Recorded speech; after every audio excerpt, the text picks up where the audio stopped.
The first thing I registered was the beeping, a steady, rhythmic pulse that seemed to echo the frantic pounding in my own head. The second was the smell that's sterile, antiseptic scent that immediately tells you you're not at home. My eyes fluttered open, heavy as lead weights. The ceiling was a landscape of white acoustic tiles, a fluorescent light humming above me. I was in a hospital bed. A sob broke the silence. I turned my head slowly, wincing at the ache in my neck.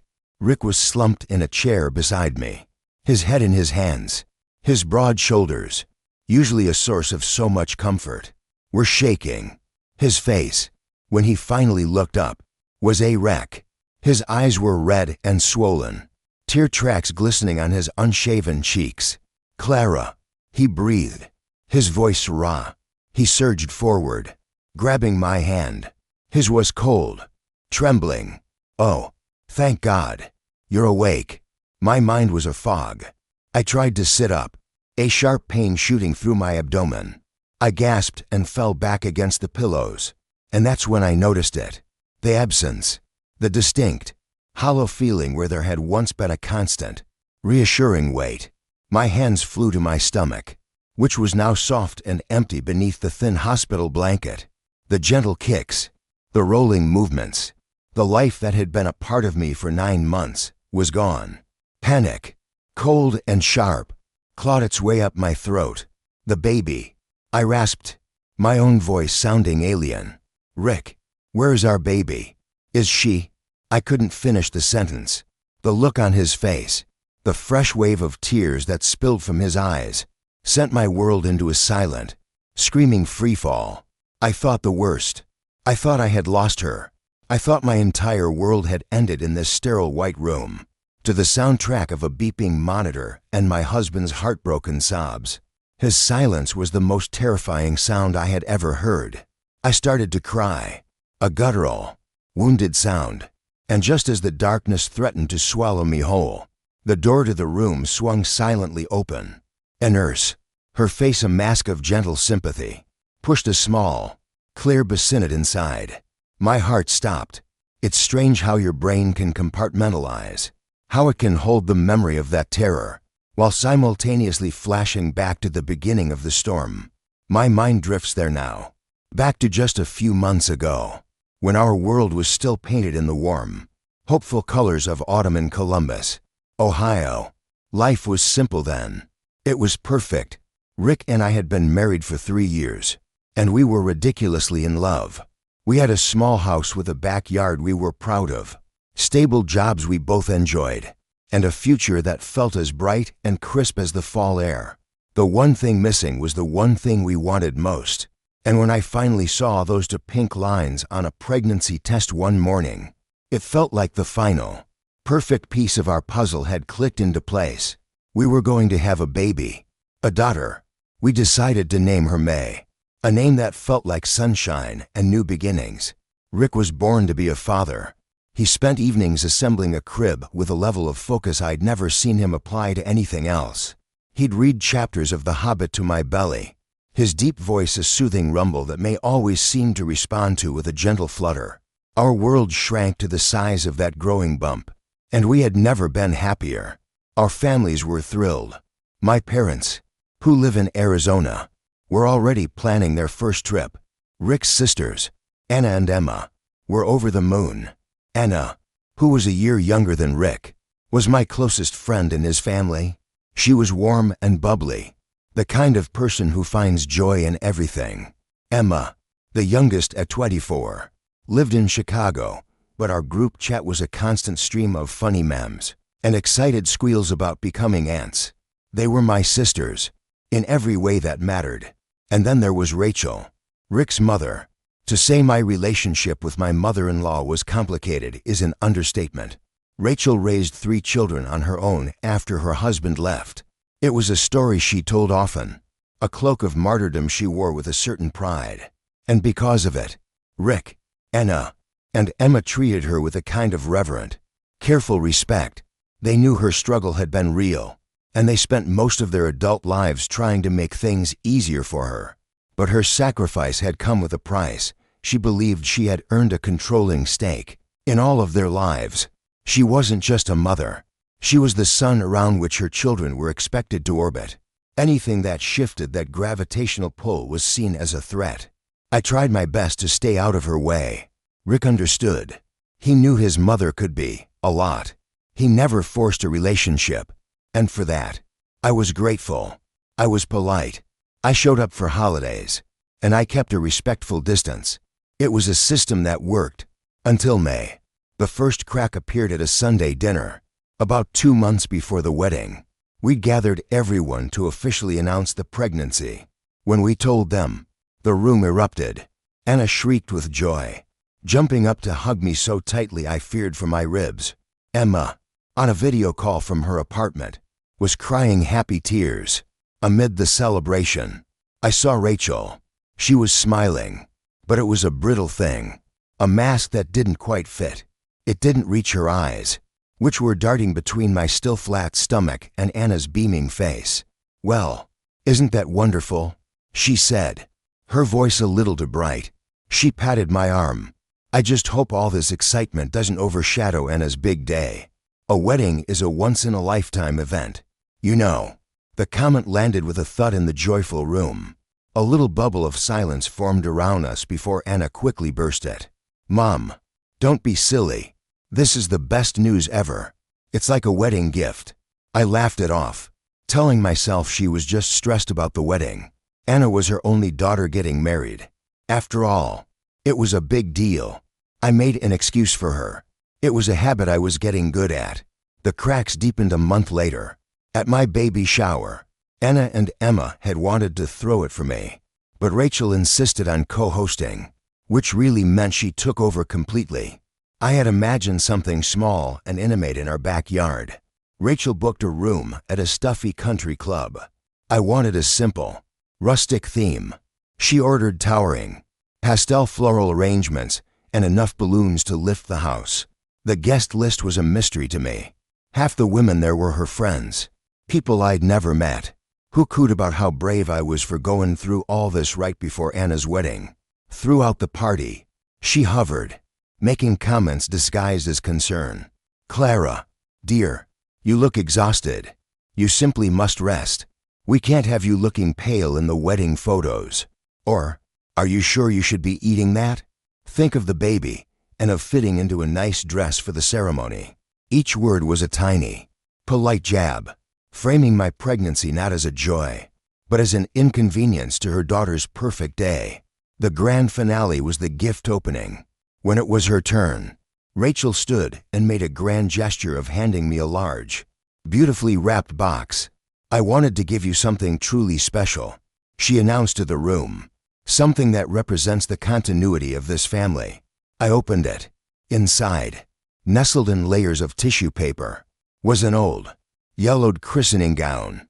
It was delicate and beautiful. "That was Rick's," she said, her voice filled with emotion, "and his father's before him. It is a family tradition." She paused for effect, beaming at the crowd. "We will have the christening as soon as Anna and Jonah get back from their honeymoon. It will be the perfect welcome for the baby into our family." She said it all with a warm, maternal smile. But it wasn't a suggestion. It was a declaration. She hadn't asked me. She hadn't asked Rick. She had announced her plans for our child, in front of 50 people, cementing her control. I felt a wave of nausea that had nothing to do with morning sickness. I looked at the gown, and all I could see were threads, not of tradition, but of control, weaving their way around my daughter before she was even born. I smiled and thanked her, the words feeling like ash in my mouth. What else could I do?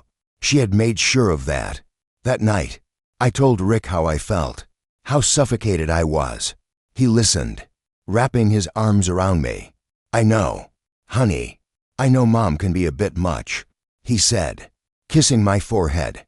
"You know how she is. She had to do everything on her own for so long. I think she just wants to feel involved. She doesn't mean any harm, but she did. I knew it in my gut. This wasn't about being involved. This was about being in charge. This was about reminding everyone, especially me, that she was the matriarch, and that my baby, my daughter May, was just another character in a story she was determined to write. The last few weeks leading up to the wedding were a blur of discomfort and anxiety.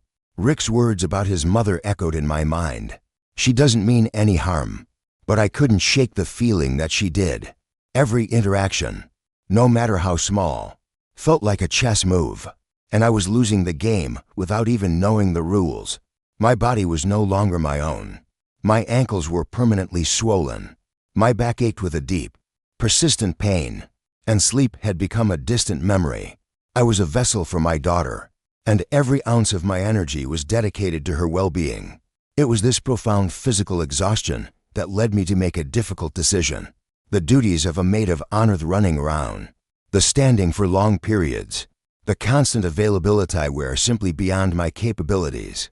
More than that, the thought of standing up at the altar next to Anna, with Rachel's eyes boring into my back for the entire ceremony, filled me with a special kind of dread. I knew I had to step down. I was just terrified to tell Anna. I called her one evening, my heart pounding. I explained everything: physical toll, the fear that I wouldn't be able to support her the way she deserved. I braced myself for disappointment, for a strained politeness that would signal the end of our easy friendship.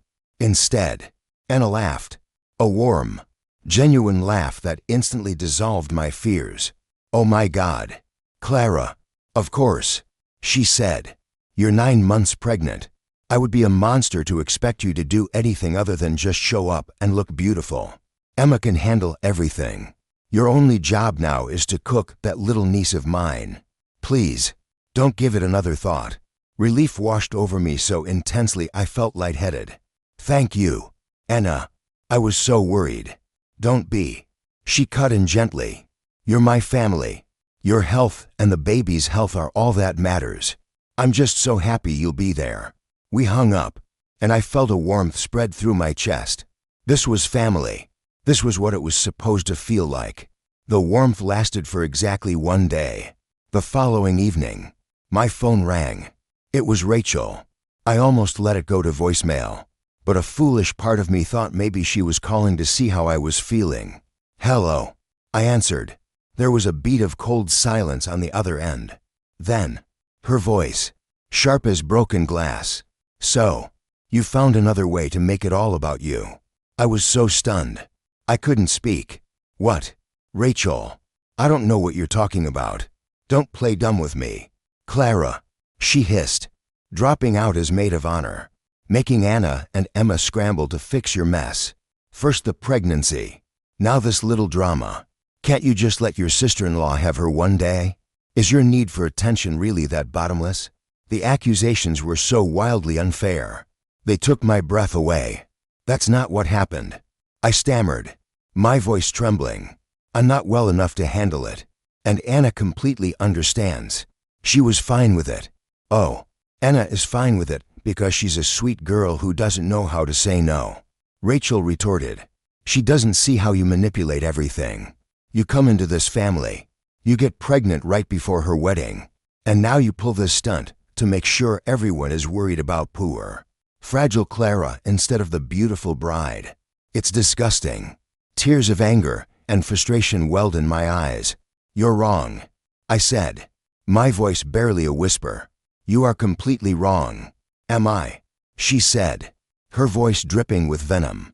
"We'll see. Just try not to go into labor on the altar, though I'm sure you'd enjoy that." She hung up. I stood in the kitchen, phone in my hand, shaking. The cruelty of it was staggering. It wasn't about concern for Anna.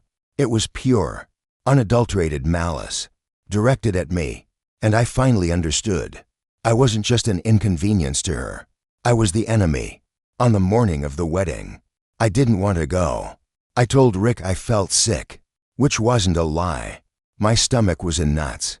But I thought of Anna, of her kindness and excitement, and I knew I couldn't let Rachel win.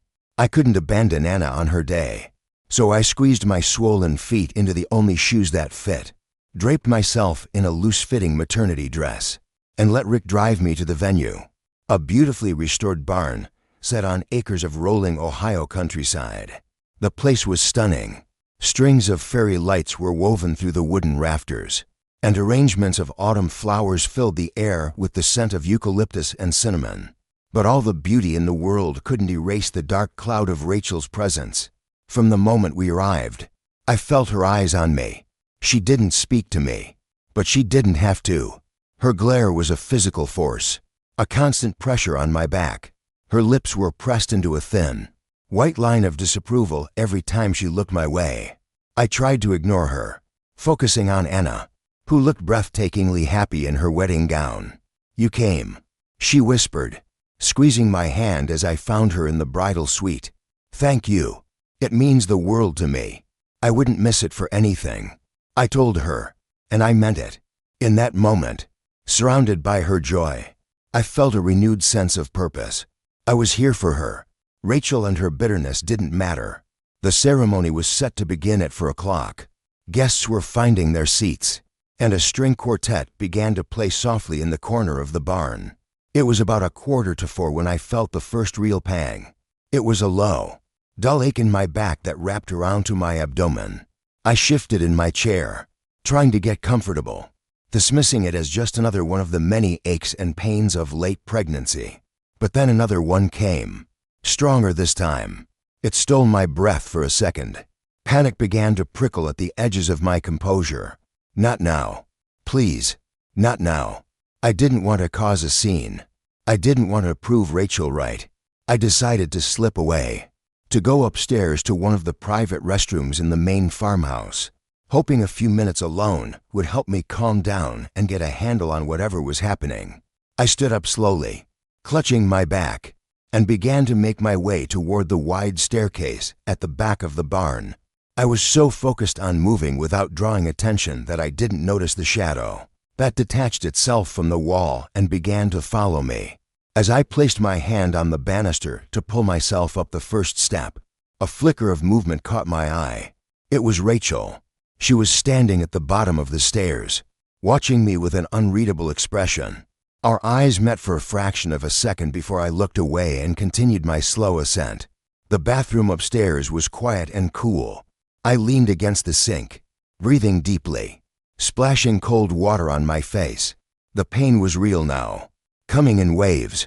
I looked at my reflection in the mirror. My face was pale, my eyes wide with a growing fear. This wasn't a false alarm. This was happening. And then, I felt it. A sudden, warm gush of fluid, soaking through my dress, pooling on the cool tile floor. My water had broken. A strangled gasp escaped my lips. My mind raced. Rick. I needed Rick. I fumbled for my phone, my hands shaking so badly I almost dropped it. The door to the bathroom creaked open. Rachel stood in the doorway, her face a carefully blank mask. For one absurd, fleeting moment, I was flooded with relief. She was a mother. She would know what to do. She would help me. Rachel. I choked out, leaning heavily against the wall as another contraction seized me.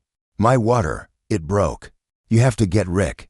Please, take my phone and call Rick right now. I held my phone out to her. A lifeline. She stepped forward and took it from my trembling hand. Her eyes scanned my face, then glanced down at the puddle on the floor. She looked back at me, and the blank mask on her face slowly hardened into something cold and determined. "No," she said, her voice chillingly calm. "What?" I breathed, confused. The pain was making it hard to think. "What do you mean?" "No, I'm in labor. I mean," she said, taking a deliberate step back into the hallway, "that you will not ruin Anna's day. I warned you." My blood ran cold. "Are you crazy?" I cried, trying to push myself off the wall. "This isn't a joke. My baby is coming." I lunged for my phone, but she was too quick. She stepped fully out of the bathroom and pulled the heavy wooden door shut. I heard the unmistakable, metallic click of an old-fashioned skeleton key turning in the lock. "Rachel. No. Rachel," I screamed, throwing my body against the door. It didn't budge. I was alone. I was in labor, and my mother-in-law had just locked me in a bathroom, taking my only way of calling for help with her. The music from the wedding ceremony downstairs began to swell. A beautiful, haunting melody that drowned out my frantic screams. For a few seconds, my brain refused to process what had happened. It was too monstrous, too outside the realm of human behavior. I stood frozen, listening to the sound of her footsteps retreating down the hallway, blending with the swell of Pachelbel's cannon that signaled the start of the processional. The lock. I'd heard the lock click. It had to be a mistake. A horrible, cruel joke. "Rachel," I called out, my voice thin and reedy. "This isn't funny. Open the door." I rattled the old brass knob. It turned uselessly in my hand. I threw my shoulder against the heavy wood. A pathetic thud that was swallowed by the music. Panic, a wild, cornered animal, began to claw at my insides. "Rachel," I screamed, pounding on the door with the fleshy part of my fist. "Somebody help me, please." The string quartet continued its elegant, cheerful tune. It was the soundtrack to my own private horror movie. I imagined the scene downstairs, Anna, radiant and beautiful, walking down the aisle toward Jonah.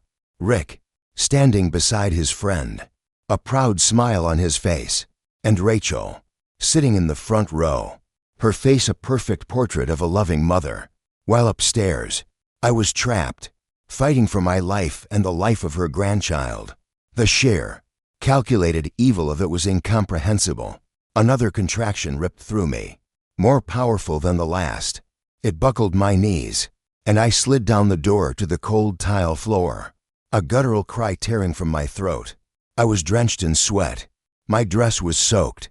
The pain was a living thing, coiling and tightening inside me, demanding everything I had. As it subsided, I gasped for air, dragging myself back to my feet. I would not let this happen. I screamed until my throat was raw, my voice cracking and shredding with each desperate shout for help. I kicked at the door, beat on it with my palms, searching for a weak spot, for anything that might give way. The old wood was solid, unyielding. No one came. No one heard me. I was completely, terrifyingly alone. My eyes darted around the small room, searching for an escape. There was one window, a small, frosted glass pane set high on the wall above the toilet. Hope surged through me. I clambered onto the toilet seat, my huge belly making me clumsy and off balance. My fingers strained, just barely reaching the metal latch at the bottom of the window frame. It was rusted shut. I pushed and pulled, jiggling it with all my might, my fingernails scraping against the peeling paint. It wouldn't budge, even if I could open it. It was too small for me to fit through. It was a hopeless, cruel tease of freedom. I slid back to the floor, defeated. The waves of pain were coming faster now, closer together, leaving me less and less time to recover. I was losing strength. The adrenaline that had fueled my initial frantic efforts was draining away, replaced by a bone-deep exhaustion. My screams became ragged pleas, then quiet, desperate whimpers. "Please," I sobbed to the empty room. "Somebody, please help me." Time lost all meaning. Was it 10 minutes? An hour? Each second was an eternity measured in pain and fear. In the brief moments of respite between contractions, my mind raced. Rick, he would be wondering where I was. He would come looking for me. He had to. The thought of him was the only thing keeping me from shattering completely. I pictured his face, his kind eyes, the way he smiled when he talked about our daughter, May. A fierce, protective instinct surged through me, a force more powerful than the pain. This wasn't just about me anymore. I pressed my hands against my stomach, trying to send some sort of comfort to the tiny, innocent life that was fighting so hard to enter this world. "I'm sorry, baby," I whispered, tears streaming down my face, mingling with the sweat. "I'm so sorry this is happening. I'm here. Mommy's here. I'm not going to leave you. We're going to get through this." But how? The contractions were becoming relentless, one blurring into the next. My body was taking over, pushing, bearing down with an instinct I couldn't control. I knew, with a terrifying certainty, that this baby was coming, right here, on this cold bathroom floor. I was losing too much fluid. I was getting dizzy. Black spots danced in front of my eyes. The metallic taste of fear filled my mouth. I was going to die in here. I was going to die. And my baby was going to die with me. All because of a woman's twisted jealousy. All because she couldn't stand to share the spotlight for a single day. The injustice of it was a fresh wave of agony. Anna would never forgive her mother. Rick, the thought of what this would do to Rick was unbearable. He would lose his wife and his child on the same day. The day of his sister's wedding. I let out one last, guttural scream. A sound that held all my pain, all my fear, all my love for the daughter I would never get to hold. The effort left me completely spent. My voice was gone, reduced to a dry, rasping whisper. My limbs felt heavy, disconnected from my body. The elegant music from downstairs had faded, replaced now by the muffled sounds of laughter and applause. The ceremony was over. They were celebrating. I lay on the floor, the cold tile a small comfort against my burning skin. I was so tired. The world was beginning to tilt and blur at the edges. One final, overwhelming contraction seized me, lifting my back off the floor. I saw a flash of white light behind my eyes, and then a profound, welcome darkness. My last conscious thought was of Rick's face, and a silent, desperate prayer that he would find us in time. Downstairs, Rick shifted his weight from one foot to the other. He smiled and clapped as Anna and Jonah shared their first kiss as husband and wife. But a knot of unease was tightening in his stomach. He'd scanned the crowd for Clara during the ceremony, assuming she'd slipped into a seat at the back. He couldn't find her. As the guests began to file out of the barn for the cocktail hour, he made his way through the joyful chaos, his eyes searching. He checked the tables, the patio, the small lounge area near the bar. She was nowhere. He found Emma by the gift table, laughing with a cousin. "Hey, have you seen Clara?" he asked, trying to keep his voice casual. Emma shook her head. "Not since before the ceremony. I thought she was with you. Is everything okay?" "Yeah, probably," Rick said, though he didn't believe it. She was feeling a little off. Maybe she's just resting. He pulled out his phone and called her. It went straight to voicemail. That was strange. Clara never let her phone die. He tried again. Voicemail. The knot in his stomach twisted into a sharp spike of fear. Something was wrong. He walked over to where his mother was holding court, accepting compliments on how beautiful the ceremony was. She looked serene, a beatific smile on her face as if she alone were responsible for the day's happiness. "Mom," he said, his voice a little sharper than he intended. "Have you seen Clara?" Rachel turned to him, her smile unwavering. "Oh, darling, I saw her heading out a little while ago. She looked very pale. I think she might have gone home to rest. It's for the best. Really, a woman in her condition shouldn't overdo it." She patted his arm, a gesture of maternal concern that suddenly felt deeply false. "Gone home," Rick repeated, frowning. "Without telling me? That doesn't sound like her." "Well, you were busy with your best man duties," Rachel said smoothly. "She probably didn't want to bother you. Don't worry, Rick. Enjoy the party. This day is for Anna." He stared at his mother for a long moment. There was something in her eyes, a flicker of something hard and guarded, that set his teeth on edge. He knew Clara. She would never just leave. Not without a text. Not without a word to him. Not on Anna's wedding day. His instincts were screaming at him that his mother was lying. He turned on his heel, his heart beginning to pound a frantic rhythm against his ribs.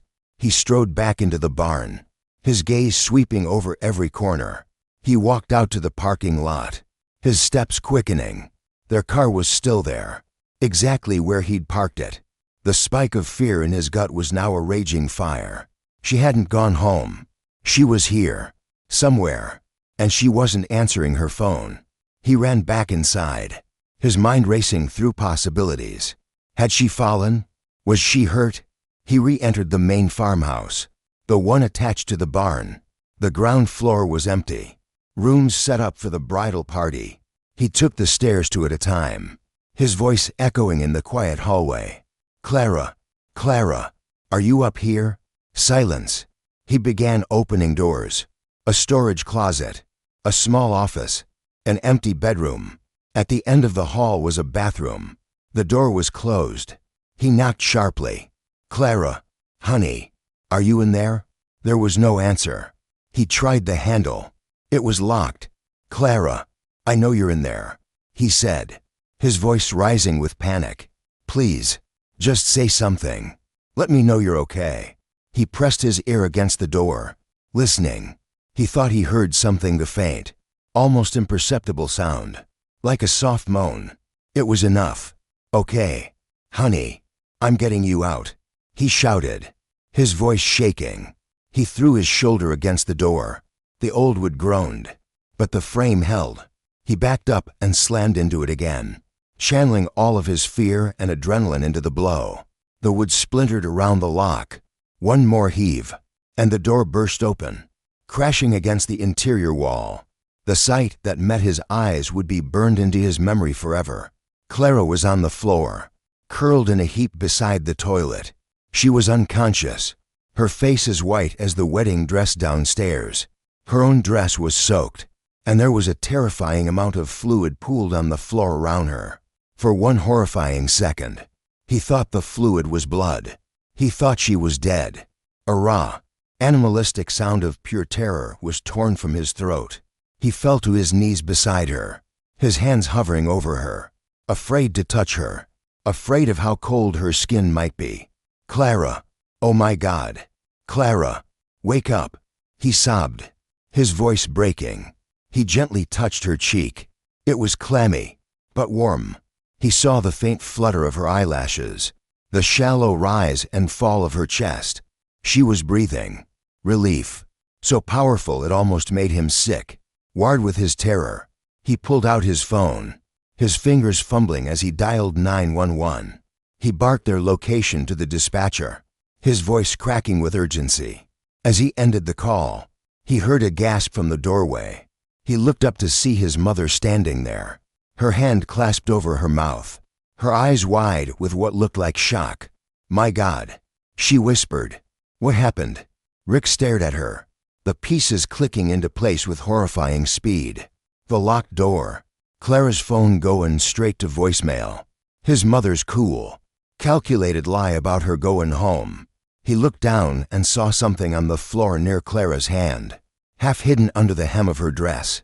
It was her phone. His gaze snapped back to his mother. He saw it then. The lie wasn't just in her eyes anymore. It was all over her face.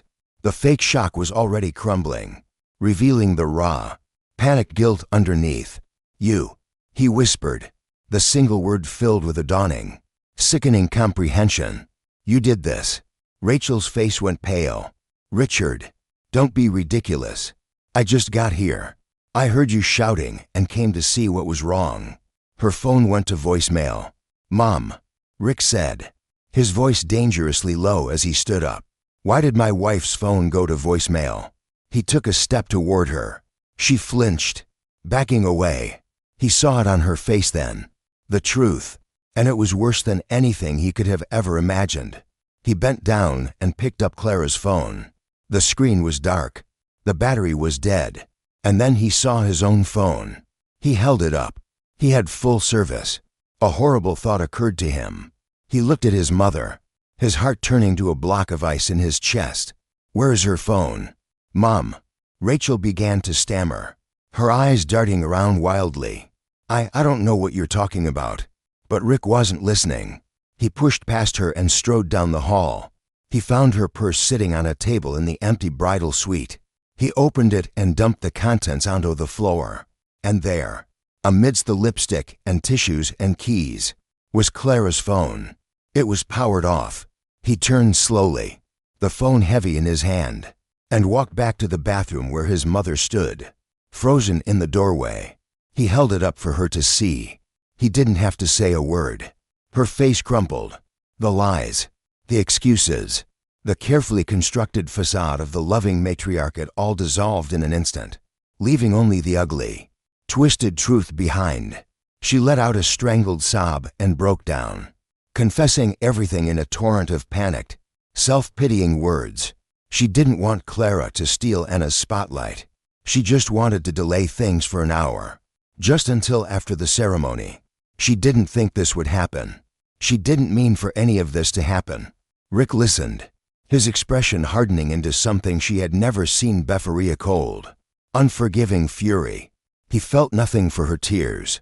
The woman who had raised him, the woman he had loved and defended his whole life, had just tried to kill his wife and child. The distant wail of sirens grew louder. He stepped back into the bathroom, knelt beside Clara again, and gently took her hand. He didn't look at his mother again. As far as he was concerned, she no longer existed. I woke up in pieces. My first sensation was a dull, throbbing ache that seemed to radiate from the very center of my being. Then came the steady, rhythmic beeping that I slowly recognized as a hospital monitor. When I finally managed to peel my heavy eyelids open, the world swam back into focus. A sterile white ceiling, a humming fluorescent light, and Rick, slumped in a chair beside me, his face a testament to a grief so profound it stole my breath. His head was in his hands, his shoulders shaking with silent sobs. The sight of him, so broken, sent a jolt of pure terror through me. My own memories were a chaotic, foggy messed pain. The locked door, the darkness, but the most immediate, visceral memory was of the life inside me. I instinctively reached for my stomach. It was soft, empty. Panic, cold and absolute, seized me.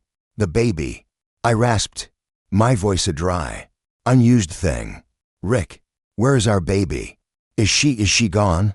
The words hung in the air, heavy and unbearable. Rick's head snapped up, seeing me awake.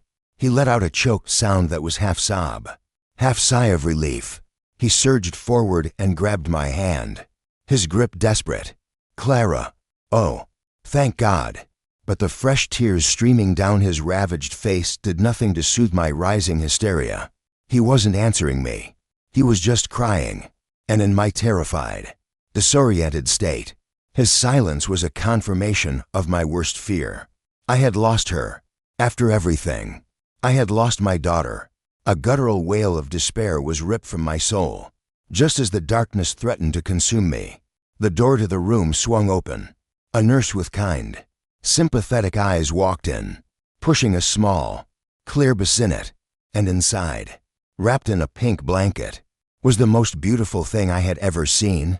A tiny, perfect baby with a fuzz of dark hair and a rosebud mouth. My baby, May. Relief so powerful it felt like a physical blow knocked the air from my lungs. The wail of grief turned into a cascade of joyful, hiccuping sobs. The nurse gently lifted May and placed her in my arms. The moment her tiny, warm body settled against my chest, the world fell away. The pain, the fear, racial none of it mattered. There was only the weight of my daughter, the faint, sweet smell of her skin, and the overwhelming, all-consuming love that filled every broken piece of me and made me whole again. She's okay, I whispered, looking up at Rick, my eyes blurry with tears. She's perfect. You're both okay. He whispered back, his voice thick with emotion as he gently stroked May's head with one trembling finger. That's all that matters. He leaned down and kissed me, a long, tender kiss filled with relief and a pain so deep I could taste it. After a few blissful, quiet moments, just the three of us in our own little world, the chaos of the day began to seep back in. I could hear raised voices and a commotion in the hallway outside our room. What's going on out there? I asked, my brow furrowing. Rick's expression darkened. The softness in his eyes was replaced by a hard, cold anger. It's my mother, he said, his voice flat. She's been trying to get in ever since we arrived. She wants to see her granddaughter. Hearing her name was like a splash of icy water. The memories came flooding back, sharp and terrifyingly clear. The calm cruelty in her voice, the click of the lock, the feeling of utter hopelessness, a protective rage, fierce and primal, surged through me. No, I said, my voice shaking but firm. I held May a little tighter. Absolutely not. She is not coming in here. She is not coming anywhere near this baby. Ever. I looked at Rick, my eyes pleading with him to understand. She locked me in there. Rick, she took my phone and left me to die. She did it on purpose. I know, he said, his voice quiet but intense. Clara, I know everything. He told me what had happened after he'd broken down the door, how he'd found my phone in her purse, how she had broken down and confessed it all, right there in the hallway. As the paramedics were rushing in, she admitted it. I whispered, horrified. She tried to justify it. He said, his jaw tight, said she just wanted to delay things for an hour, so you wouldn't steal Anna's spotlight. That's what she was willing to risk our lives for. Clara, a spotlight. He let out a harsh, bitter laugh. She cried and said she didn't mean for any of it to happen. As if that changes anything. A part of me, the part that had always feared he would choose his mother, braced for what was coming next, for the excuses, for the pleas for understanding. She's had a hard life. She didn't think it would be so serious. She's still your mother. But the words never came. Instead, he looked me straight in the eye, his own filled with a resolve I had never seen before. My mother is dead to me. Clara, he said, each word a vow. What she did is unforgivable. I already told her that when this is over, I'm pressing charges, endangering a life, false imprisonment. Whatever my lawyer says we can hit her with, we will. The weight of his words, the absolute finality in his tone, was a release. I felt a tension I didn't even know I was holding in my shoulders begin to unwind. He chose us. He chose me and May. He didn't hesitate. In that moment, my love for him deepened into something unbreakable, forged in the fires of that terrible day. What about Anna? I asked, a fresh wave of guilt washing over me. Her wedding. I ruined her wedding. Rick shook his head, a small, sad smile touching his lips. Don't you dare think that. I called her and Emma from the ambulance. They're on their way. Anna's only concern was for you and the baby. He paused. She told me to tell you that May's birth is the best wedding gift she could have ever received. My tears started anew, but this time, they were tears of gratitude. Just then, the door opened again, and there stood Anna and Jonah, still in their wedding clothes. Anna's magnificent white dress was slightly rumpled, and Jonah's body was askew, but their faces were alight with pure joy and relief. Oh my God, Anna breathed, her eyes immediately finding the tiny bundle in my arms. She rushed to my bedside, her eyes shining. She's here. She's really here. I'm so sorry. Anna, I sobbed. Your day, I'm so sorry. Are you kidding me? She said, stroking May's cheek with a gentle finger. You made my day. This is the best day of my life. She looked at Jonah, who was beaming beside her. We have to get a picture, our first family photo with our niece. And so we did. In a sterile hospital room, a bride and groom in their wedding finery posed with a new mother and father and a tiny, sleeping baby. It was the most surreal, beautiful, and heartbreaking picture I had ever been a part of. After Jonah had taken the photo, Anna's expression grew serious. She told me Rick had explained everything. I am so sorry. Clara, she said, her voice filled with a shame that wasn't hers to bear. I should have seen how obsessed Mom was getting. I should have told her to back off. Maybe if I had, this wouldn't have happened. This is not your fault. I told her firmly. None of it is your fault. Emma arrived a few minutes later, her face grim. She hugged me tightly. I'm glad you're safe. She whispered. That's all that matters. She looked toward the door. Mom is still out there, crying to anyone who will listen. When we came in, Anna told her to her face that she hopes you and Rick press charges, and that she never wants to speak to her again. A new family had been born that day. Not just May, but us, the four of us, and Jonah, and our baby. We had drawn a line in the sand. On one side was safety, love, and loyalty, and on the other side, alone in a hospital waiting room, was Rachel. The 2 days we spent in the hospital were a strange, protected bubble. Inside our room, There was only the quiet wonder of getting to know our daughter. The endless cycle of feeding, burping, and diaper changes felt like the most important work in the world. We learned the map of her tiny face, the feel of her fingers curling around one of ours, the soft, snuffly sounds she made in her sleep. For hours at a time, I could almost forget the horror that had brought her into the world. It was a fragile, precious piece, but outside that door, the storm we had unleashed was still raging. Rick acted as a gatekeeper, shielding me from the worst of it. He told me his mother had finally been escorted out of the hospital by security late on the first night, after repeatedly trying to get past the nurse's station. Her phone calls, however, were relentless. Rick's phone would buzz, and I'd see the name Mom flash on the screen. He never answered.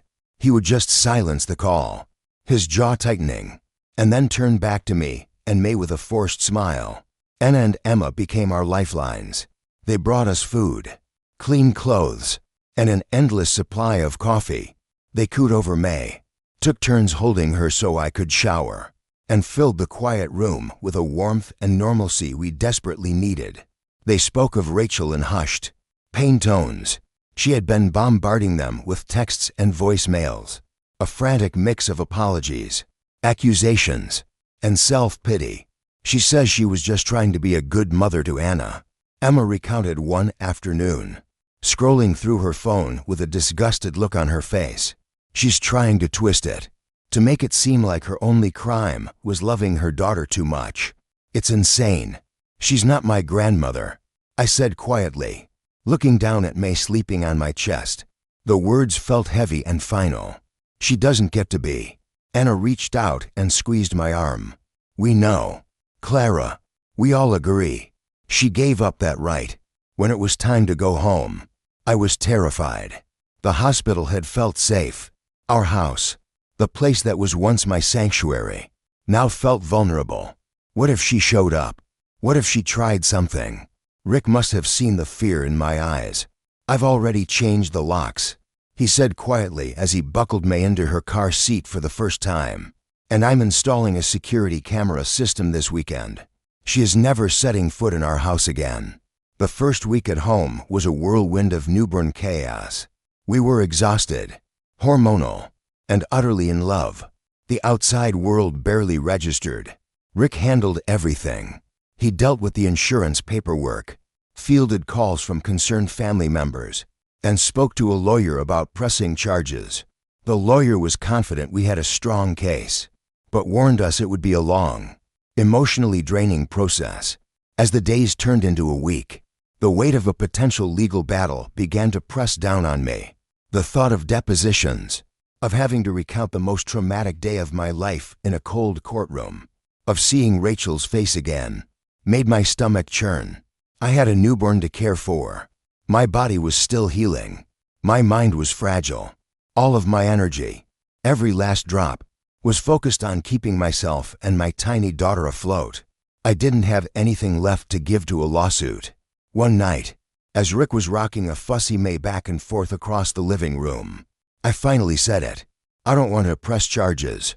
He stopped pacing and looked at me, his expression unreadable. Clara, after what she did. I know, I said, my voice thick with exhaustion. And I'm not forgiving her. I never will.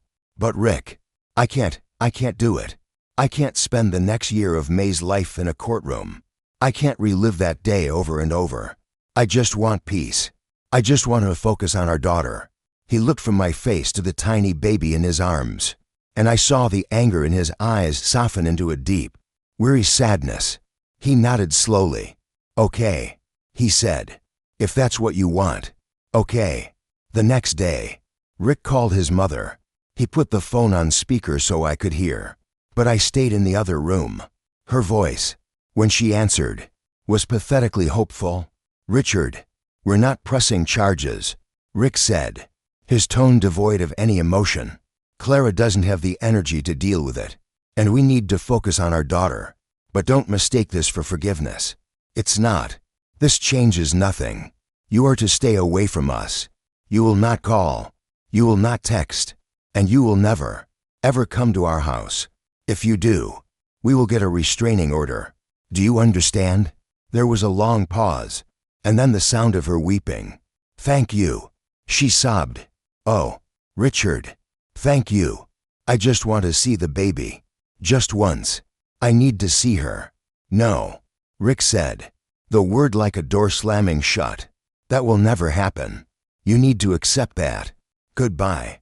Rachel. He hung up. For a few weeks, there was silence. A blessed, peaceful silence. We fell into a new rhythm as a family of 3. Anna and Jonah came over almost every day. Emma flew in for a weekend just to hold her niece. We were building a new kind of family. A smaller, safer one. I started to believe that the worst was over. I started to feel like I could breathe again. I was wrong. It was 1:30 in the morning. The house was dark and silent, except for the soft hum of the baby monitor on my nightstand. We were both dead asleep, deep in the kind of exhausted slumber only new parents can understand. We were jolted awake by a sound that made my heart leap into my throat. Bang, bang, bang. Someone was pounding on our front door.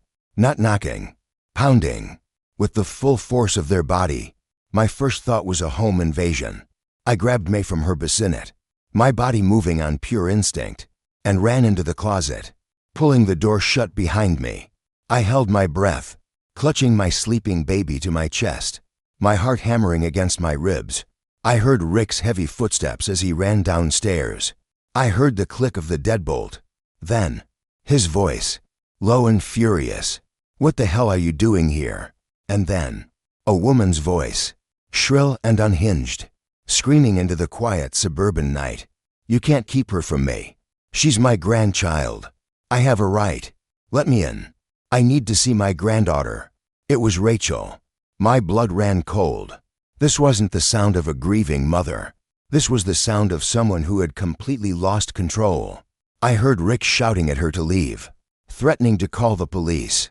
I heard her trying to force her way past him, her screams dissolving into nonsensical, hysterical sobs.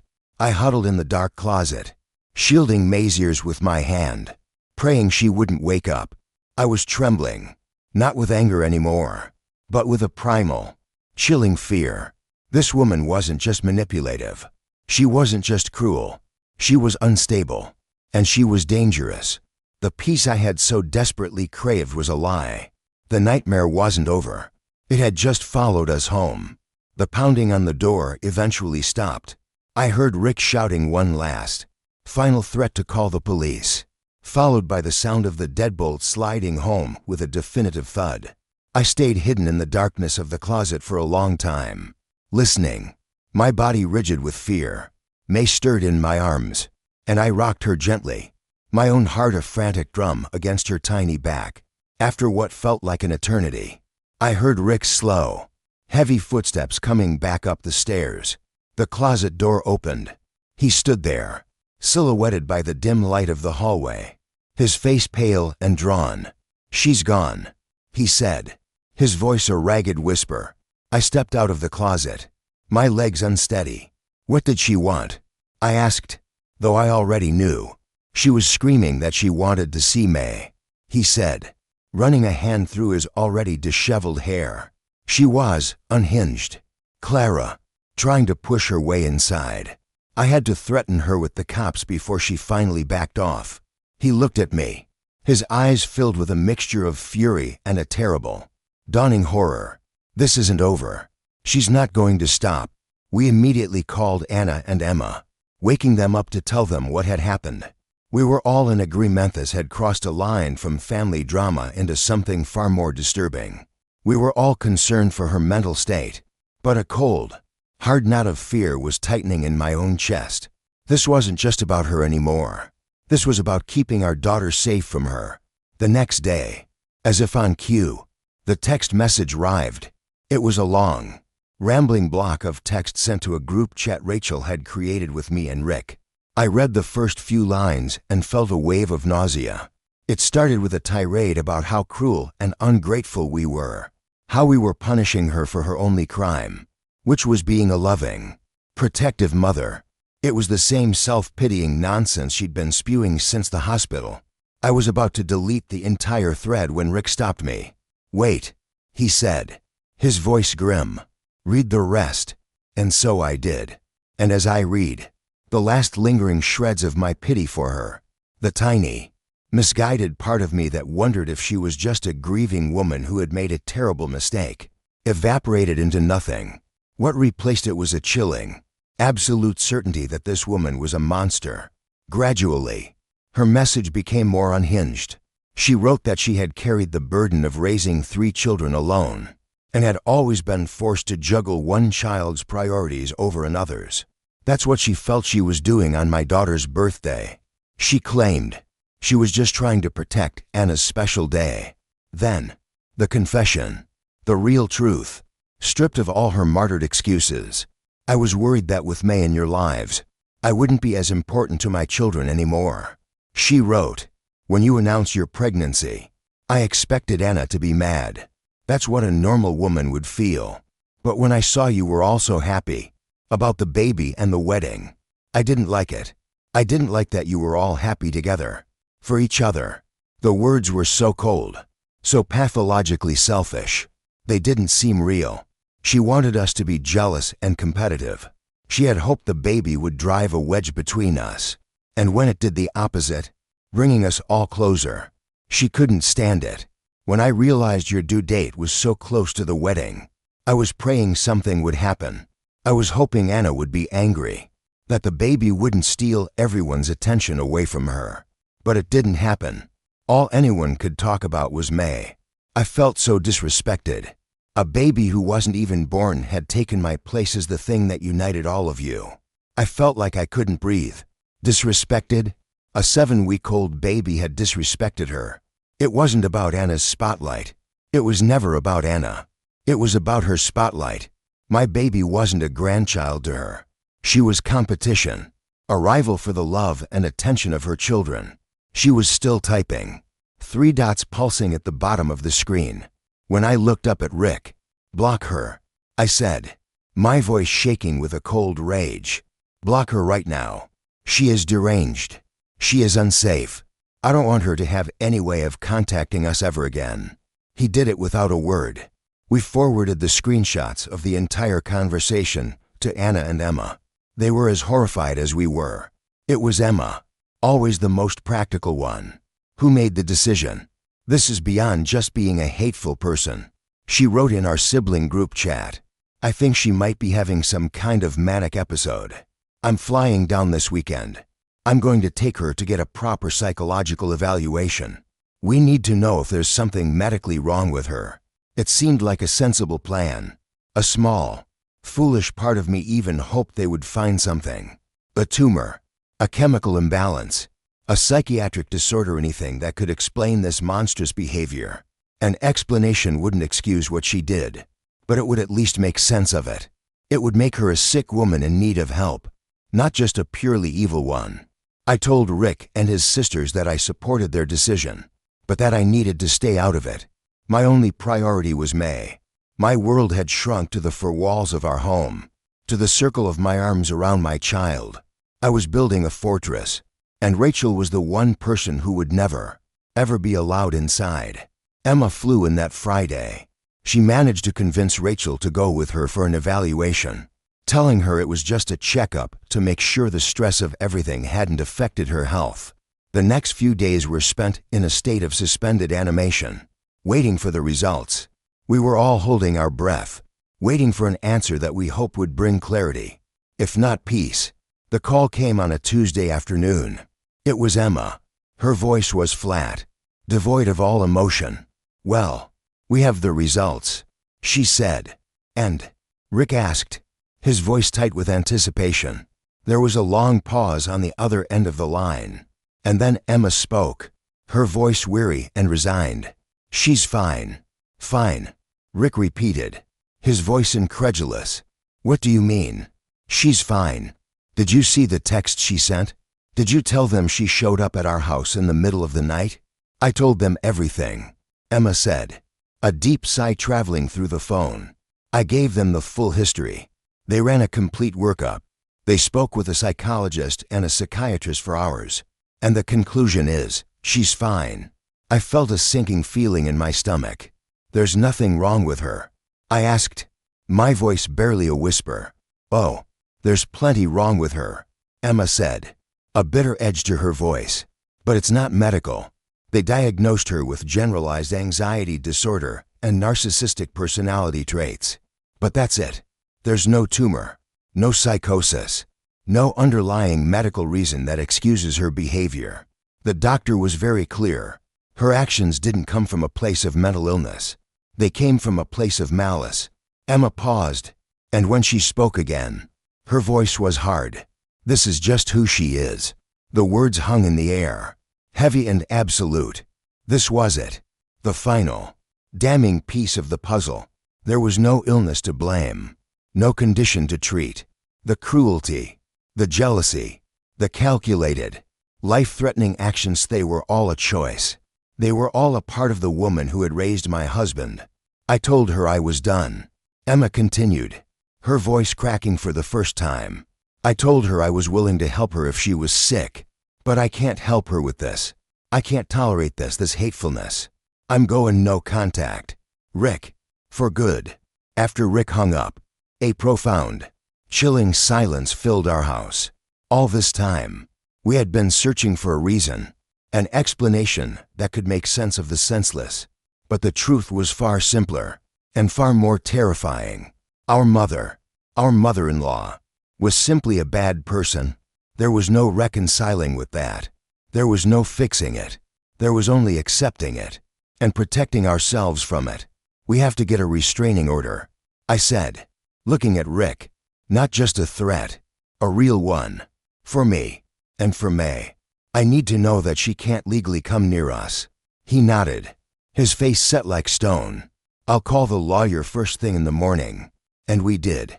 The process was surprisingly straightforward, with the text messages as evidence of her motives and the report of her late-night visit. The judge granted the order of protection without hesitation. A piece of paper. That's what our safety now depended on. It felt flimsy, but it was all we had. The weeks that followed were quiet. Rachel didn't try to contact us again. Emma stayed true to her word and cut off all communication. Anna sent one last, heartbreaking text to her mother, telling her that she loved her, but that she could not have a person in her life who was capable of doing what she had done to me and May. Then she, too, went silent. Rick continued to send his mother a small, reduced amount of money each month, a final, lingering threat of a son's duty. Even when all love was gone, he set it up as an automatic bank transfer, so he would never have to speak to her again. Slowly, carefully, we began to build our new life, a life without Rachel in it. And with every day that passed, I realized how much of her toxic presence had permeated our old one. The constant anxiety before family gatherings, the careful navigation of every conversation, the walking on eggshells to avoid setting her off, it was all gone. What was left was a quiet, peaceful space where we could finally, truly be ourselves. Our little family of 3 became the center of a new, chosen family. Anna and Jonah were our constants. They were there for May's first smile, her first giggle. They were the ones we called when we had a late-night fever scare, the ones who showed up with coffee and donuts after a sleepless night. Emma flew in whenever she could, her visits a whirlwind of anti-adoration. My own parents came and stayed for a month, showering their first grandchild with a pure, uncomplicated love that was a healing balm to my soul. We were creating new traditions, Sunday brunches in our backyard instead of tense dinners at Rachel's, holidays spent just with those who brought us joy and peace. We were building a world for our daughter that was founded on one simple principle: you only let people into your life who make it better, safer, and filled with love. Today is May's first birthday. The sun is shining, and our backyard is filled with the laughter of the people we love. Anna is pushing May on the swing Rick built, her squeals of delight echoing in the warm afternoon air. Jonah is manning the grill with Rick, the two of them arguing happily about football. Emma is setting up the cake, a lopsided but beautiful creation she insisted on baking herself. I sit on the porch steps, watching them, watching my family. It's not the family I ever imagined I would have. It's smaller. It's broken. In a way, there's a grandmother-shaped hole that will always be there, a piece of our history that has been amputated. But as I look at my daughter's smiling face, I know we made the only choice we could. We chose her. We chose her safety, her happiness, her right to grow up surrounded by genuine, unconditional love. We cut out the poison to save the body. It left a scar, a deep and permanent one. But we survived. And what grew in its place is this beautiful, imperfect, resilient, and peaceful life. Rick catches my eye from across the yard and gives me a smile. It's a real smile, one that reaches his eyes, free from the shadows that haunted them for so long. He walks over and sits beside me, wrapping an arm around my shoulders. We watch our daughter, our beautiful May, who was born in the midst of a storm, but who has known nothing but sunshine ever since. And I know, with a certainty that settles deep in my bones, that we are finally home.